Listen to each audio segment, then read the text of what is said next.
Welcome back into Fade or Fly with Mike and the Feather. It's the Tuesday episode where we're talking sports, talking Vegas, kind of just talking and having fun. We're going to look at sports from this past weekend, talk about the teams, talk about the bets, and we're going to get right into it. Feather, how you doing? I'm doing good. How about you? I'm doing much better than the MGM Corporation is this week, though. If you've seen the news, right? Oh man, how can you not see the news out here? The hacker, baby. For anybody who doesn't know, it's now over a week that MGM Resorts International, I don't think it's just Vegas, it's the company themselves, had some kind of ransomware or computer hack, and they've had to pay out jackpots in cash. They've had to, the website's been down, reservation system, ticketing. I heard it's costing them anywhere from $4 to $8 million a day, and they're not sure if the insurance covers it, and well, boo-hoo to that. But all Right. my poker rake that they've been taking can help cover that, I'm sure. Exactly. But yeah, you've seen the news, right? What do you think? It's crazy, man. It's crazy. They supposedly that there's some ransom thing going on, and they're refusing to pay it, which they shouldn't pay it, and they're getting kicked in the teeth right now. And rumor has it it's a group of younger kids that are responsible, but then all of a sudden, I guess supposedly I heard Russia took responsibility, and they're the ones behind it. So it goes on, but slot machines are down. Employees aren't getting paid on time. I mean, I don't know if they've been paid yet or not, but MGM came out and said, hey, we're going to still get the employees paid on time. I do not know. I know it didn't happen on time. I'm not sure if they got their paycheck last week or not. Have a couple friends that work for MGM, and yeah, it's a mess. It's a mess. You want to feel bad for them, but no, I don't, because their life is based on sucking the life out of individuals, one bet at a time, and jacking up prices and making money. So finally, they get to sweat a little bit, and it kind of makes me happy inside. So, well, that's also like, with the whole money grabbing situation, Wynn also announced the last 2 weeks that parking won't be free at the Wynn and Encore anymore.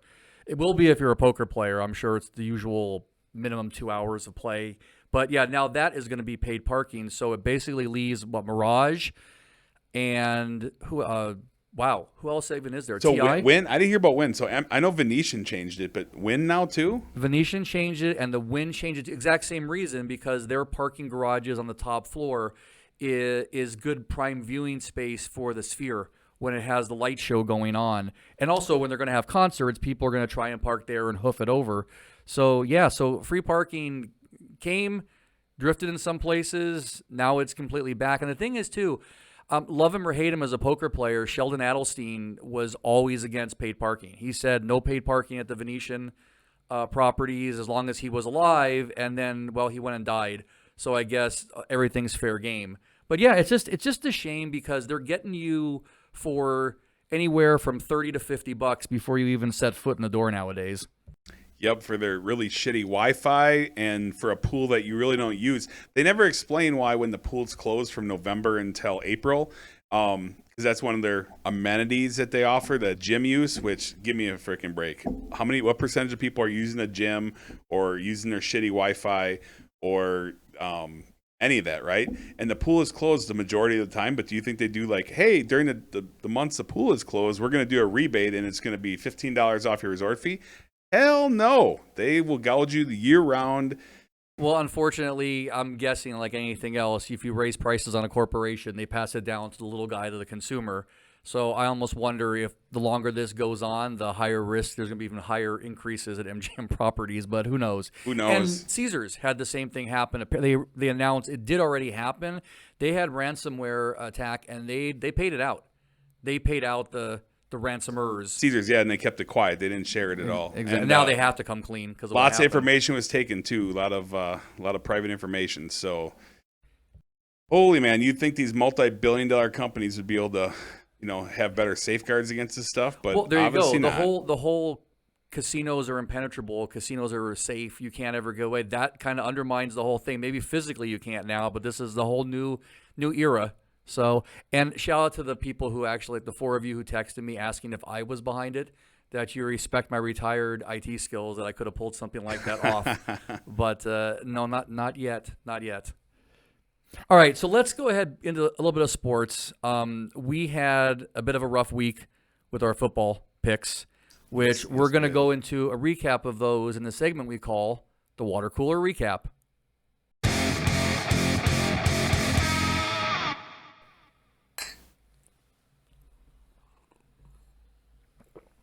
So some of these games this week maybe want to spit out whatever I was drinking because there was some madness, especially with the 49ers-Rams game, which we're going to address later on in our new Bad Beat segment. But I think this weekend, we're going to own the picks we made. When at the time we released them, we gave data, we gave numbers. I will say I do a little bit of competitive research, and we were not the only channel to make quite a few similar picks that did not pan out, but I like to compare our channel up and not try and bring ourselves down to anybody else's channel. So let's just go into it. I'm going to put up on the screen the final scores and the picks we made with the scores at the time we made the picks. So perfect example would be the Packers game we'll discuss, but let's put those scores up right now.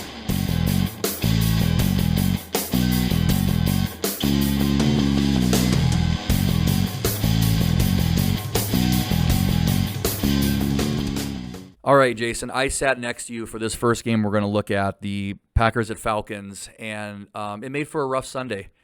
Falcons pulled out a victory by 1 point, 25-24 over the Packers. Yeah, it was a dagger for you. I want to jerk the wheel into a goddamn bridge and bunt, man. This is one of those weird ones where when we put out the video on last Thursday, before we even posted it, the Packers line moved. We had them at -1. It jumped to +1. By the time I bet it, they were +3. It's a weird case because if anybody had taken your advice, not justifying it, but you couldn't have bet the Packers to lose. You would have pushed or won because the line just moved in their favor. Correct. Yeah, you technically would have won because literally we had done the filming. You were in the editing process, and it was kind of a done deal. And then sure enough, that line switched like on a dime from Green Bay -1 to Green Bay +1.5. And that's something I want to improve on because I think I even said something. And next time I'm editing and those lines change, we're going to put a little disclaimer. Line is currently moved in a different direction. Show what it is at that time. Right, exactly. So it just came down to the line had moved to 1.5 +1.5 Green Bay, not -1 Green Bay.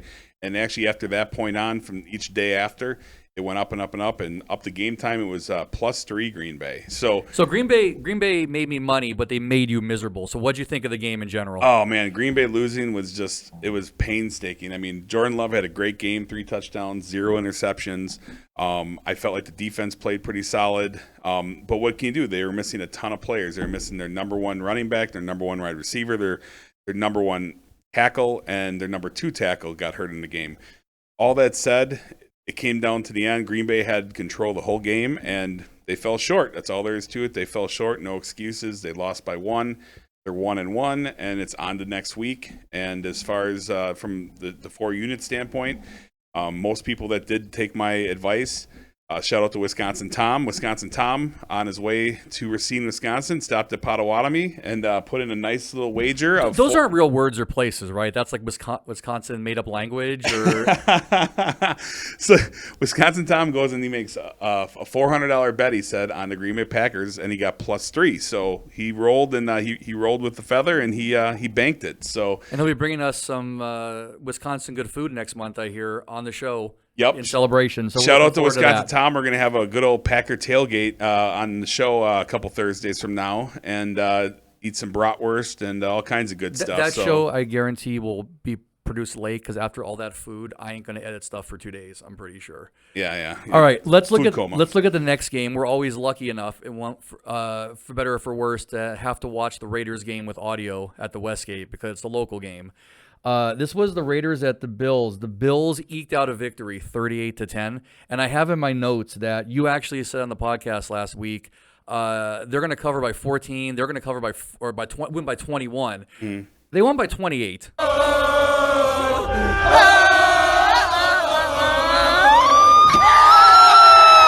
And that was a return to form for Josh Allen, which was great for our fantasy team.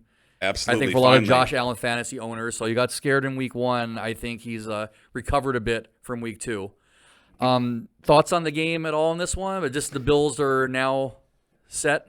I was not worried about the Bills. I mean, they had a bad week one. Josh Allen even had a worse week one, but in general, that team is solid. They got a decent running game. They got Josh Allen, who's a beast, and no turnovers this time around, and all around great game for him and Stephon Diggs, and the team's defense did fine. And the Raiders, what can we say about the Raiders? The Raiders, they struggled. That's the easiest way to explain it. The Raiders are probably in for a rough year, but we'll see. It's early yet, so a lot of teams are gonna find their footing, and other ones are gonna fall. So as far as that game goes, it was a good one for us. We took the W, hit the 4 units, and it made up for some of the sadness that followed after that. So, but. Which, here's one. Now, this actually, again, I got a little bit of joy in a Feather loss, not because you got it wrong, but because I realized at some point my Ravens at Bengals over parlay was alive. My first parlay of the season, little 3-teamer, 2 overs and a money line pick, and towards the fourth quarter, Bengals started coming alive, but they fell to the Ravens 27-24. This was the small screen. If anybody doesn't know, at the Westgate, we have a giant screen. Biggest, Circa is bigger, but I think the screen, the viewing, is the best at Westgate. Wraparound screen, you get 4 big games, and then you get the little 2 dinky games on the side. This was considered a dinky game, and got to watch quite a bit of it, but yeah. Joe Burrow came alive, got a little bit hurt at the end.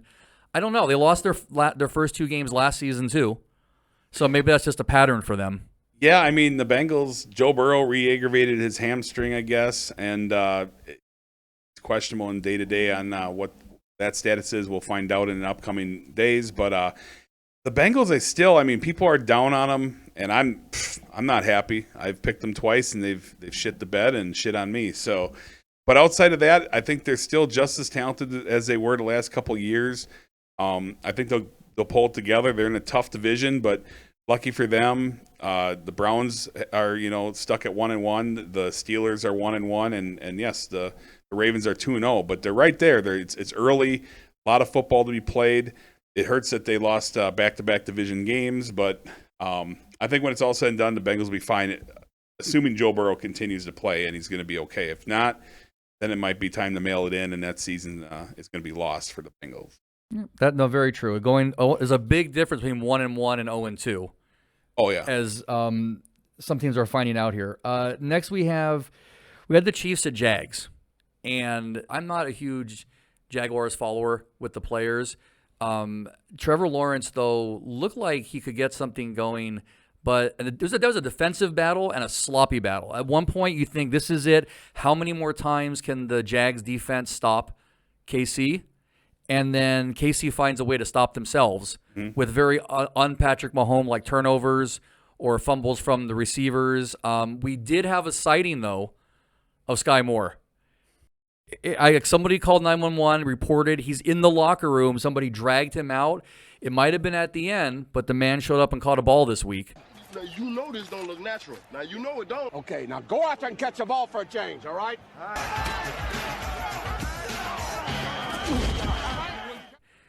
Milk Carton Moore was found, and it was a brief appearance, but he did manage to be on the field for one late 53-yard catch that was made Dan Paddock very happy as he was next to me in his seat, pissing his pants in happiness. But yeah, I mean, the game was a disappointment to probably most bettors in the world of over-unders, because that game was final score 17-9, which is just ugliness, right? It's like paint drying. So both teams had their share of troubles. Kansas City can't feel too good coming away from this. They pulled out a win, but it was a struggle. Travis Kelce came back. He didn't do much, but he got his touchdown, so I'm sure he got, a big hug from Taylor Swift later that night. And, I want to say one thing. If anybody watched the show last week, we broke that potential news. And then I saw the very next day that CNN finally broke it. We had a scoop on CNN. Yeah. A 24-hour scoop. So remember, stay tuned for all the important Taylor Swift news. Oh my gosh! And but yeah, that game, like I said, it was a spread of 3.5. KC favored, and they won by 8. We won't talk about the shot to Trevor Lawrence's head that should have been called as a blatant penalty, but that's the game. Sometimes calls are missed, and in the end, it came down to it was a close game, and we fell short from a pick standpoint. I felt short, and it's on to the next. But what can you do? Well, speaking of on to the next, this next game, the New York Football Giants at the Arizona Cardinals. Final score: Giants 31, Cardinals 28. Look, I make no qualms that I get frustrated when the Giants lose, but I also know that in my lifetime I've gotten to witness 4 Super Bowls and 3 victories, 2 against Mr. Tom Brady. I have a lot of good friends who have struggled for their entire life and never seen a Super Bowl. So to rant about the Giants seems a bit unfair, but I will say, since watching the first season with my uncle in 1991, blessed season, thank you, Scott Norwood, it's never been easy being a Giants fan. You don't get down by 17 and be like, we can come back. We started the season 0-2. We'll recover. It's never been like that. And sure enough, the Giants kind of gave themselves a bit of a hole to begin with at 28-0 and 21-0. Yeah, I think they were down 21 to 0 before they scored. They had the biggest comeback in their 99-year history. So, yeah, hats off. So are we good? A good referencing what? Like, are we a good team or not? I don't know from that game. You definitely can't probably use that word. That game was gross. I mean, right off the heels of the Packers losing and everything else was kind of a train wreck. Coming to that game, and right away the Giants are getting pounded by the Cardinals, and the world makes no sense. But they managed to come back, and but they didn't get a backdoor cover. They ended up falling short. So, we got a comeback that we were hoping for, but it wasn't the full way because they won by 3 and spread was 4.5. So from a better standpoint, the Giants blew it. Choke. True but enough. Otherwise, from a fan standpoint, you're happy. You come away with a win, but you probably come away with a sick taste in your mouth like we just almost lost to the Arizona Cardinals. And Barkley, possibly 3 weeks. Saquon Barkley, sprained ankle. Sounds like a 3-week deal. I look at that as that's almost like a that game had playoff implications because every other NFC East team won. Spoiler. So we needed to keep pace in week 2. So I'm glad we did. We live in a world right now where the Cowboys are 2-0. How about them Cowboys? Washington's 2-0 and Philly's 2-0. So it's definitely different stuff. And yeah. So and the Atlanta Falcons are 2-0 and they're terrible. So I don't know what's going on, but right now that's the NFL. 1 week and the next it's a fluid situation, that's for sure. Well, speaking of the Washington, what's their team name this week, and the Denver Broncos, Washington pulled out one 35-33. Talk about maybe the bed shitting of the week. 21-3, Denver's beating Washington in Denver. Russell Wilson's at midfield. They're working towards another score, and what does he do? Like Russell Wilson does the last couple years, fumbles, loses the ball, and somehow they take a 21-3 lead, and they end up shitting the bed and losing outright with one failure after the other. It's still interesting. I mean, injury aside, that might have been a career-damaging injury, but there you go. There's having Russell Wilson on your team. We're down by 21. He'll find a way to get it back. He'll run for a touchdown, get 2 deep passes. I just think maybe it's not the Russell Wilson of old anymore, and it's not going to be returned to form. Yeah, it appears that even the offense looked better with Sean Payton. Sean Payton is the quarterback whisperer, but yeah, even with what it comes down to is that offense looked better. So Russell Wilson, made some plays throughout the game, but when it comes down to he gets a Hail Mary for a miracle, and they have a 2-point conversion to tie it up. I think the proof in the pudding is Russell Wilson maybe isn't that guy, and it kind of showed that situation, and they fell short, lost by 2 points, and now they started out 0-2 on the season in a division that's very tough and competitive, but now not so much, it seems. I mean, right now you got 1-1 KC, 0-2 Chargers, 1-1 Raiders, and now we got this team here. So yeah, it'd be interesting to watch them the rest of the season. And then the last one we had on the picks, and that for the game for the night, was the Miami Dolphins at New England Patriots. Dolphins ended up winning 24-17. Kind of a back and forth game, and actually there was a chance for them to cover at the very end. But no Belichick magic. 0-2 to start the season. Getting that second loss at home. You would think, not saying you can factor it in, but there's always the Belichick paying off the refs factor or the cheating factor, unless maybe all that was just Mr. Tom Brady. You sound like your friend Anthony right now. Well, Anthony has a very damn good point because it's the Patriots, and I don't think a lot of love lost. Although I do say that it's sad that even in Tampa Bay, after a couple of years, and in New England, everybody just wears Tom Brady jerseys.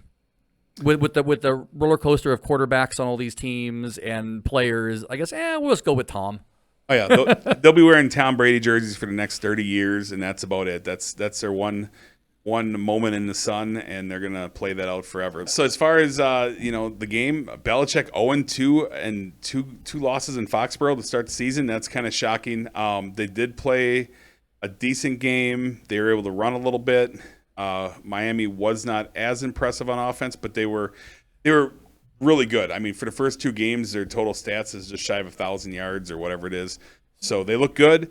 And good old Raheem Mostert, which I kind of bagged down a little bit. He actually was solid. I think he had like 2 touchdowns maybe. So good for him. We'll see if he's going to be around by week 6. But as of right now, Miami seems to be this top-tier team and the toast of the division so far. So time will tell where it shakes out. But these 7 games were mainly dumpster fires, and just like the whole week in the NFL, a lot of craziness went on, and we're going to recap and touch base on some of the other games as well and the results. We had a doubleheader for Monday night. These were not games that we had picks on or bets, although you did actually make a bet on your own for this one, which was interesting. But let's start with the Saints at Panthers. Saints won 20-17. I missed this game.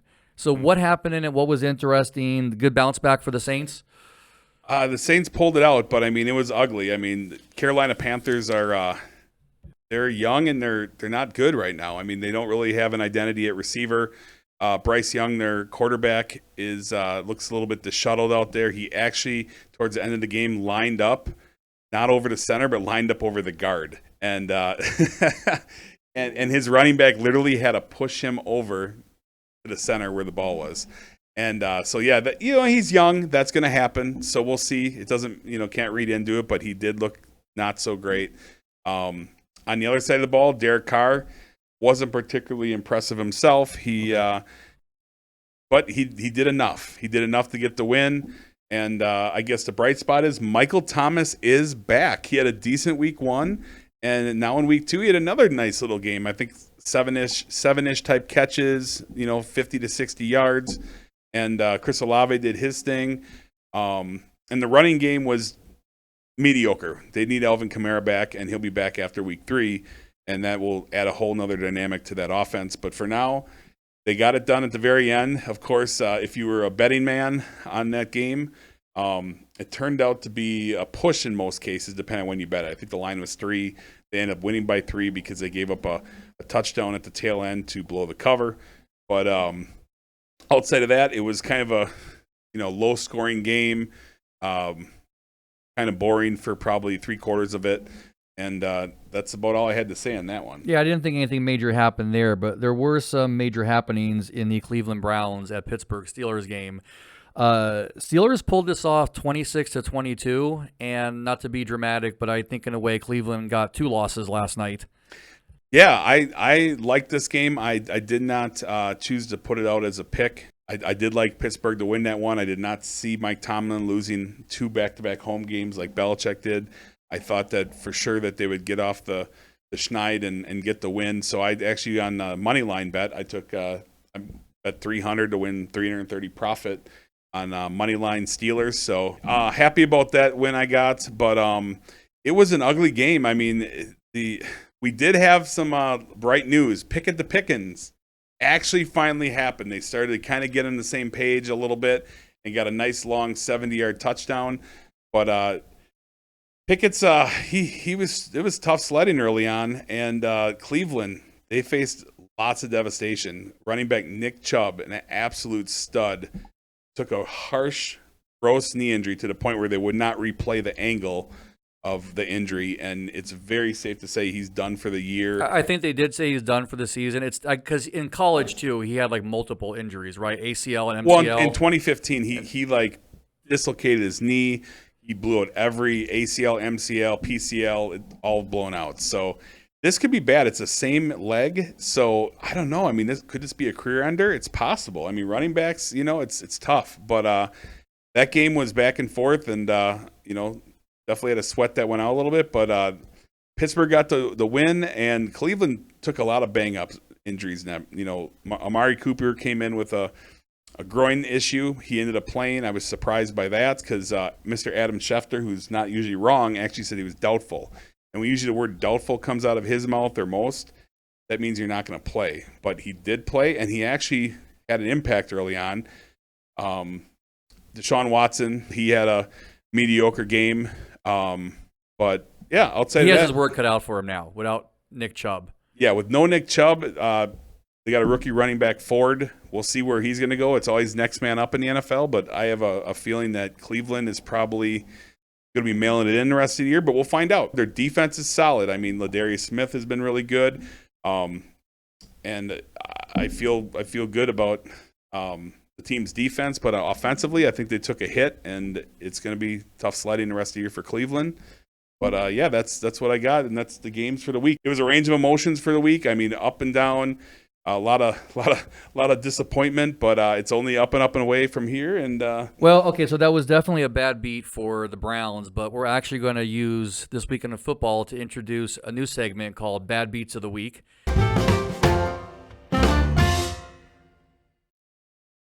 Let's roll it back to where we talk about when these lines get set and things that happen in the sports books, because I don't know if you saw Calvin Ridley in the sports book after his game during the 49ers-Rams game, but shenanigans happening in the 49ers game at the end is, I think, an understatement. This just talks about, like, what do you do? The 49ers were favored by 7.5. Yep, depending on 7 to 7.5. Yep. They were up by 10 with less than 10 seconds to go. Yeah, maybe 5-6 seconds max. And the Rams send out the kicking team on 2nd and 10 to kick a meaningless field goal. The only justification I could see is they want to have a single-digit loss, losing by 7, as opposed to losing by 10.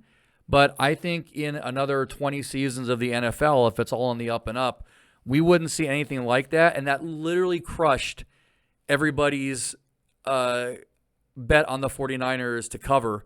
Yeah, 7.5. Perhaps the money was all in the Niners and MGM after hemorrhaging $4 to $8 million that day. They thought, let's mitigate the problem, and they called down to the sideline and they said, kick that motherfucking ball, and they kicked the field goal, and the 49ers didn't cover, and they either pushed or lost in most bets, and Vegas recouped a little bit of that money at the MGM properties. As it didn't happen to us, but as a sports bettor, how would something like that make you feel? Would that just be like rage time? Would that be, or just be so much shock and disbelief that it just happened? Like you wouldn't be able to process it yet. It just doesn't make any sense. I don't know why you would kick we live in a world where you get participation trophies, but I'm not sure the benefit they got. Maybe they wanted the kicker to get some extra practice in. I'm forgetting the name, but isn't he like a 4-time Pro Bowler, or it's like his 5th season or something? Like what is one more kick going to do in a meaningless game for a 26-yarder, 36-yarder? It wasn't even. Yeah. Sure, kick a 60-yarder, get some statistics, get somebody's fantasy points up, but. Let's be real. Money came into play with that kick. Whoever, made that decision, but. Seems weird, but that's definitely from a line of the betting standpoint. If you happen to have plus 7.5 against San Francisco and you had plus 7.5 Rams, you were jumping for joy. But if you're on the other side, you might have broke your TV. And right now, as we speak, you're at Best Buy buying a new one. Yeah, so that was the cherry on top for them. And, the Niners' better sadness kind of fell in line with how I felt about the picks this week. But you know what? It's going to be better this coming week. We're excited. So we're going to have a video coming out on Friday with the picks for the weekend, and excited about that. There is no pick for this upcoming Thursday Night Football. It's let's address that real quick. It's going to be the San Francisco 49ers, 10.5-point favorites at home to your New York Football Giants. What say you? Well, so this will be interesting because I do live in a split home. It's a 49ers Giants home, and it's split another way. So I will say Lashana Tova to our Jewish viewers out there, Happy New Year. That's happening in my house too. So, yeah, this is going to be rough because I don't envision a world where the Giants win this game, and I feel like the 49ers should cover, especially with the Barkley news. But as we're seeing, I mean, I'm going to hope for the best, but I guess I'm a winner either way in love in my household. I'm going to zoom in on that face right there. That's a good answer since your wife is going to be watching this. But no, the 49ers, I think, are kind of poised. Like, Purdy looks really good for 2 games. I think maybe they seemed a little bit weaker against the Rams to start. Maybe they underestimated the Rams. You can't really underestimate the Giants because there's not too much farther down to estimate them to, unless the practice squad comes out and plays. Yeah, which, we'll see. Who knows, might actually benefit. I mean, now they have Matt Breida, I believe, is the running back. No Saquon Barkley this week, and he was really the offensive bright spot last week. Daniel Jones, when he's not getting his head knocked off, he had a few flashes during the game. And those receivers, besides Darren Waller, who, if he can stay healthy, he could actually have a really good year. The rest of them, which wide receiver is going to stand up? Will it be Darius Slayton? I mean, I don't know. We're still not taking him for a fantasy team, okay? That may have to be the next Milk Carton, is a Darius Slayton Milk Carton. Hopefully Paris Campbell, hopefully he steps up because we picked him up on our fantasy team, and hopefully he can stud out. But So this is unofficial. We're not putting this but if you were forced to make a choice in this game, which way are you going to lean at the current spread? I mean, to be honest, what I would probably do as opposed to a straight up bet, I've been hitting the 2-team 6-point teasers lately this year, undefeated on those, and I would probably do a 6-point teaser, and I'd push it down from, I'm hoping it gets to 10 and it doesn't go higher, but if you can get it somewhere in the neighborhood of take the 6 points and have it be 4.5 in favor and take the Niners, and then tease it the spread down and take the over. So a 2-team teaser, 2-team 6-point teaser, taking the Niners and the over, and to me that's probably the best option. I haven't decided yet if I'm going to do so yet. I'm going to watch the line and hope that maybe it goes down for some reason because the bettors seem to think that it's too high. But as far as betting it straight up, that one go. But I like your idea about doing a 2-team. Yeah, no way I trust the Giants, but I could also see in some weird world that they play out of their ass and they lose by 3. So, but yeah. Anyway, that's kind of how I feel about that game. Got there.